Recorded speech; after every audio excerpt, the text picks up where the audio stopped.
இப்போது புதிய அறிமுகம் ஆச்சி ஹோட்டல் சாம்பார் 50 கிராம் ரூபாய் 20 மட்டுமே. சம்மர் வந்தாச்சு. What's your plan for this holiday? எங்க கிட்ட விட்டுருங்க, நாங்க பாத்துக்கிறோம். GT Holidays, South India's #1 travel brand. Tamil சினிமாவில் தனித்துவம் வாய்ந்த இயக்குநராகவும் நடிகராகவும் அறியப்படுபவர் பார்த்திபன். இவருடைய படங்கள் கதைக்களமும் வசனங்களும் தனித்தன்மை வாய்ந்தவையாக இருக்கும். அதன் காரணமாகவே தமிழ் சினிமாவின் மிக முக்கிய கலைஞராக அறியப்படுகிறார். எந்தவித சிக்கல் அல்லது சர்ச்சைகளில் சிக்காமல் எப்போதும் சினிமா, கவிதை மற்றும் புத்தகம் என தன்னை ஈடுபடுத்திக் கொண்டிருக்கும் பார்த்திபனின் சமீபகால பேச்சு சர்ச்சையாக மாறி வருகிறது.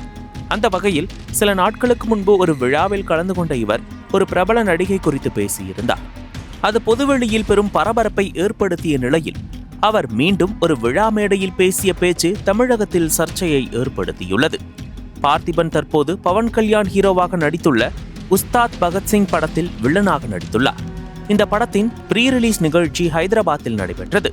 இந்நிகழ்ச்சியில் கலந்து கொண்ட பார்த்திபன், என்னுடைய முழு பெயர் ராதாகிருஷ்ணன் பார்த்திபன். நான் ஒரு நாயுடு பையன். நான் சென்னையில் வளர்ந்ததால் தெலுங்கு தெரியாது.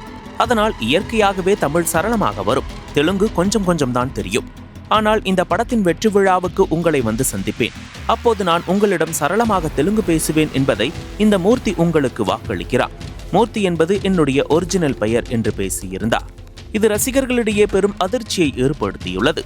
தமிழ்நாட்டில் தனது படங்களில் வசனங்கள் மூலமாகவும் புத்தகங்களில் கவிதைகள் மூலமாகவும் புதுமைகளையும் புரட்சிகளையும் பேசுபவர் பார்த்திபன். சாதி மதங்களை கடந்து கலையை நேசிப்பவராக தன்னை தகவமைத்துக் கொண்ட இவர் தற்போது தன் சாதிய அடையாளம் குறித்து பேசியிருப்பது கடும் விமர்சனங்களுக்கு உள்ளாகியுள்ளது.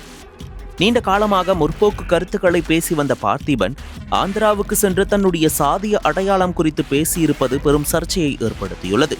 இந்த நிலையில் தான் பேசிய பேச்சுக்கு பார்த்திபன் பகிரங்கமாக மன்னிப்பு கேட்டுள்ளார். இது குறித்து அவர் சமூக வலைதள பக்கத்தில், சத்தியமாக சொல்கிறேன், எந்த உள்நோக்கமும் இல்லாமல், எந்த லாப நோக்கமும் இல்லாமல், வாய்ப்புக்காகவோ வசதிக்காகவோ அந்த 2 வார்த்தைகளை நான் பயன்படுத்தவில்லை. அங்கே பேசினால் இங்கே தெரிய வாய்ப்பில்லை என்று நினைத்தா நான் பேசியிருப்பேன். ஏதோ வாய் தவறி அதை கூட ஒரு கிண்டல் பாணியில் சொன்னேனே தவிர இத்தனை வருட அனுபவத்தில் இதுவே முதன்முறையாக நான் ஜாதி பெயரை குறிப்பிட்டு சொல்வது.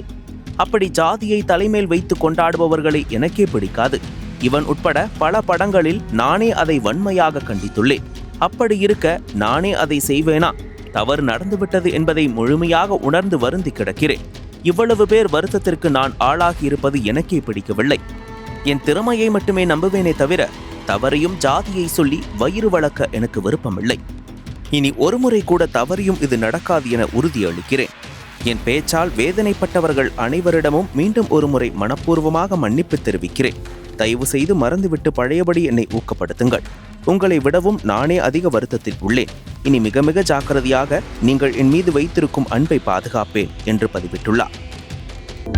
அனல் பறக்கும் செய்திகளை அப்டேட் செய்து கொள்ள நக்கீரன் களத்தை இப்பவே சப்ஸ்கிரைப் பண்ணுங்க.